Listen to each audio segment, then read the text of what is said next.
Good morning. It's Market Day Report. So glad you're with us. Okay, again, it's a banking holiday today, so it also pushes our USDA reports back a full day. So tomorrow, we'll get our crop progress report that comes out at 3 o'clock tomorrow afternoon. We'll get the export sales report on Friday morning instead of Thursday. However, markets are trading today. Let's go to the corn market in Chicago, and it's in the red. 4.11 and a quarter on the December. It's down 4 3/4 cents. Deferreds are in the red as well. For soybeans, 10.05 on the November. That's a half penny lower, with all contracts trading just under a penny lower as we start the session. Down 4 cents on December Chicago wheat, 5.95. July 6.34 3/4. It's off 4 3/4 cents. Hard red, the old crop 5.98 and a quarter, off 6 1/4. Nickel lower, new crop July at 6.34.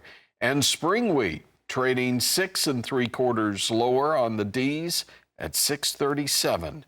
Cotton market down 104 points, 71.17 as we start the week.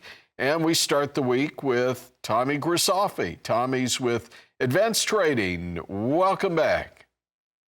How we doing, Tony? It's good to see the fall weather. I have to tell you, I went for a little ride yesterday afternoon in northern Indiana, and there was a lot of people out combining corn.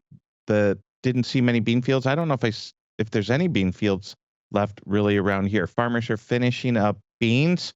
We did touch through $10 last night, which is a significant move. I will say there was some confusion when the market was rallying. I think for some reason farmers might have thought this was the new best big bull market. And really it was more of a function of the bean rally where funds were short and those surprise rate cuts and stimulus from China. China put the free money light on and it really disrupted the markets. When I say disrupted, it caught some people who were heavily short based on fundamentals. The money flow really came in, but yet the fundamentals are winning again. No Beans 999, well off those highs. Seeing No Beans just go positive on day, up 1, corn down 4. But it is a holiday. If you're trying to send ACHs, wires, money, etc., a couple banks are open in the lobby, but you can't actually. I don't think you could do a Fed wire. When I look over at the quote board, a lot of red on the screen, except for the Nasdaq and Bitcoin are having a good day. Back to you, my friend. Yeah, I'm glad you brought up Bitcoin. We talked about that about 30 minutes ago.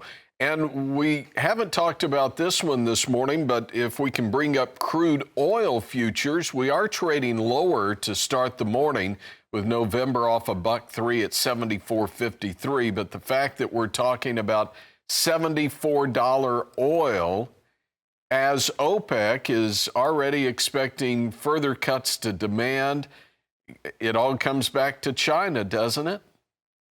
Yeah, China's definitely a big player here in the world market when it comes to energies. I have to say, just drove by a gas station a few minutes ago, $2.99 for the cheap stuff, as I like to say. That doesn't bother a guy, but we start getting those fours for the consumer, and that really changes driving habits, etc. One thing I do notice from the pump for all our farmers out there, diesel is way more expensive than standard unleaded or an ethanol blend gas. So you're looking at like 375 diesel at the pump, $3 gas. $75 crude, that's pretty normal. But if that crude was to shoot up towards 100, that would be very inflationary, my friend. All right, Tommy, hang on. We'll come back in just a moment. We'll talk livestock futures. Market Day Report continues in a moment. It's Market Day Report. Let's jump into livestock futures. Live cattle trading in mixed territory this morning. A little lower on the October as we prepare to roll that one out and expire the contract. December is a nickel higher, 187.62, and that's really where our focus moves. For the feeders, 17 higher on the October, 249.92. November up 17 at 249.97. And for the hog trade to start the week, we're in the red. Nickel lower on the October as it prepares to expire. December, $1.27 lower, 76.37. Let's go back to Advanced Trading's Tommy Grisafi. What are you watching?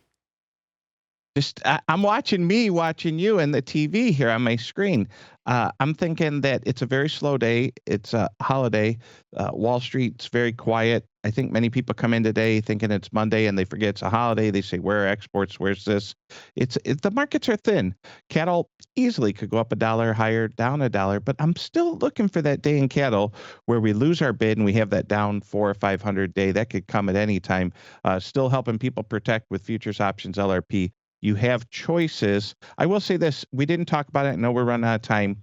Milk is by far the dairy industry a bright spot in ag when the inputs, buying affordable corn and silage, are very affordable and they're selling milk at close to record highs. Back to you, my friend. Yeah, again, glad you brought up the class 3 because, again, we continue to see strength in both butter and cheese prices as we're into the fourth quarter.